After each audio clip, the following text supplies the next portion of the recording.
Let's take a look at problem 13.3a. We just did 13.2a. If you've just come from 13.2, and I hope you have, you've seen that dividends and share repurchases are very similar things for companies, but there might be tax reasons or other reasons to choose one over the other.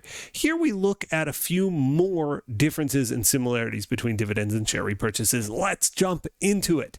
Smith Company has $40,000 in excess cash and is debating between a cash dividend and a share repurchase. Okay, so they're choosing between the two.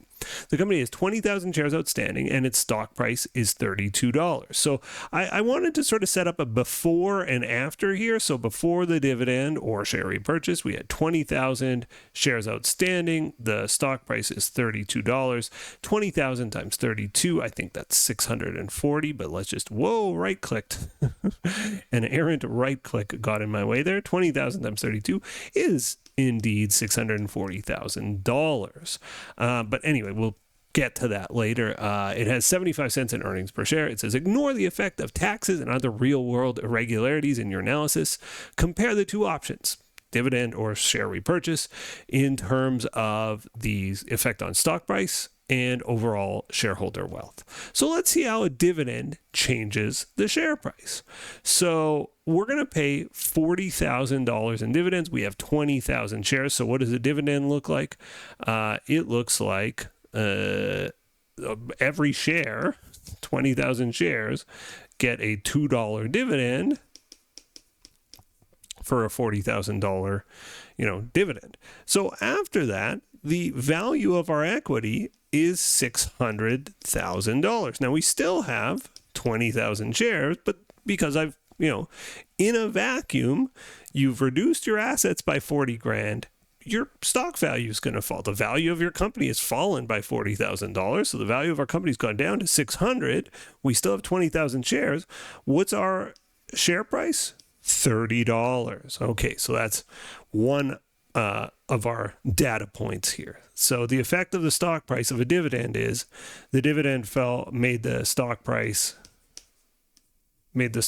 go from 32 to 30, which is of course down by $2 per share. Let's compare that to our buyback, and let's see what that looks like. So before the buyback, I have 20,000 shares outstanding, $32 a share, $640,000. Now, how many shares am I going to buy back? Well, the stock price is $32, and I have $40,000 in excess cash. So $40,000 divided by $32 means I can buy back how many shares? Can buy back 1,250 shares. So that's how many I'll buy back. So the buyback will be of 1,250 shares, and I'll buy them back for their price, $32 a share. So I did the math, that is $40,000. Leaving me, let's see the math here, I think it's 18,750, and the total amount of shares is 600,000 shares. Well, 600,000 divided by 18,750. So my company value's dropped, right? Because I've paid out $40,000. I have $40,000 less in my bank account. I have less assets. Therefore, I have less equity. The company value has dropped by $40,000. But the amount of shares has also dropped. So $600,000 is my company value divided by 18,750, the number of shares outstanding. It's still a $32 share. So in terms of the stock price with buybacks, it was 32. It is 32. Oops, not 22. There is no change. So in terms of stock price, dividends drop the share price by $2. Buybacks leave the share price the same. Okay, so that's that piece.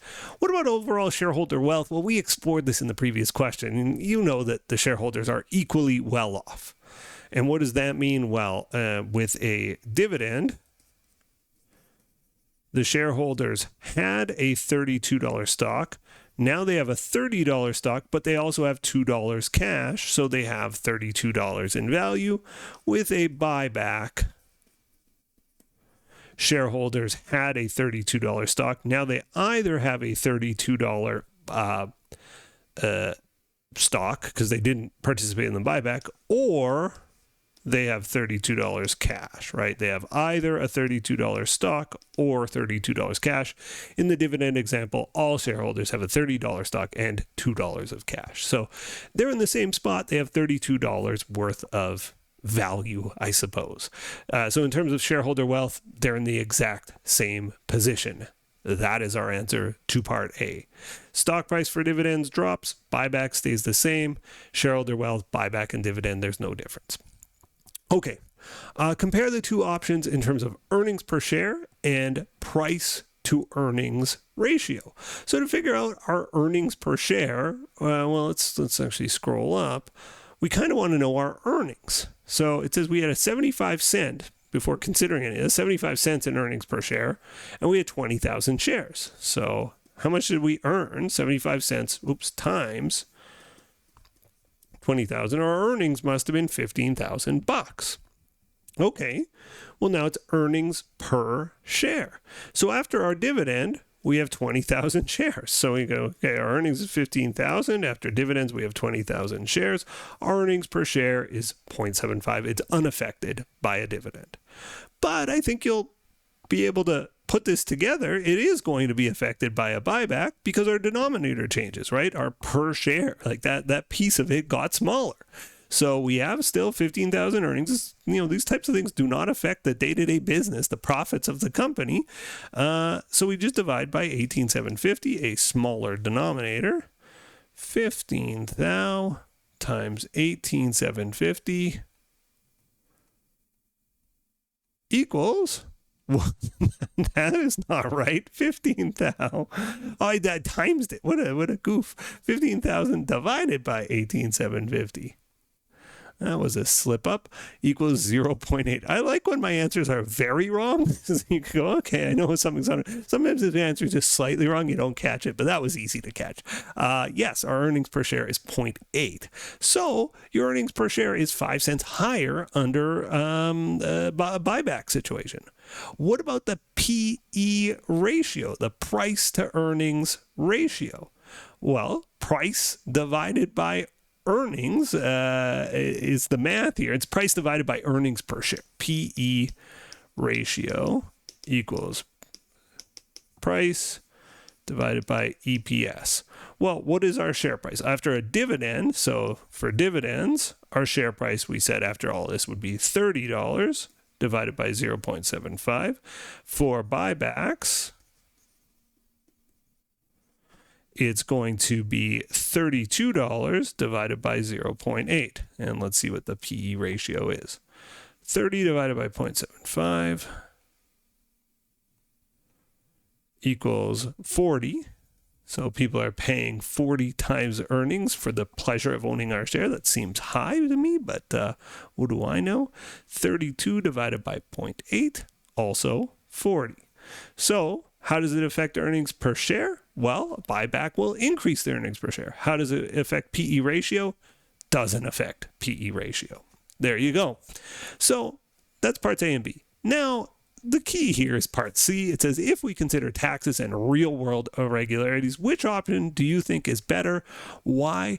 The general thinking, as of this recording, is that buybacks are preferred by most shareholders in most circumstances. And the reason, pretty simple. In most places, dividends are taxed in a pretty disadvantageous way. And again, these videos go out to people in various places. It might be different where you live, but in general, dividends are taxed in a way that's disadvantageous, that's negative for shareholders. And the other key thing is, dividends, everybody gets a $2 dividend. It's a taxable event that gets triggered for everybody. Buybacks, only the people that want the buyback will take the buyback, and therefore you're not triggering a tax event. You have control of when your tax event gets triggered in the event of a buyback. So that's why buybacks tend to be in favor or in vogue these days. So buybacks would generally be thought to have preference, as my answer to part C. All right, well, shareholders prefer a buyback. I don't care, buyback, dividend. I just prefer a thumbs up. So hit me with a thumbs up, and I'll see you in the next video. Thanks for watching.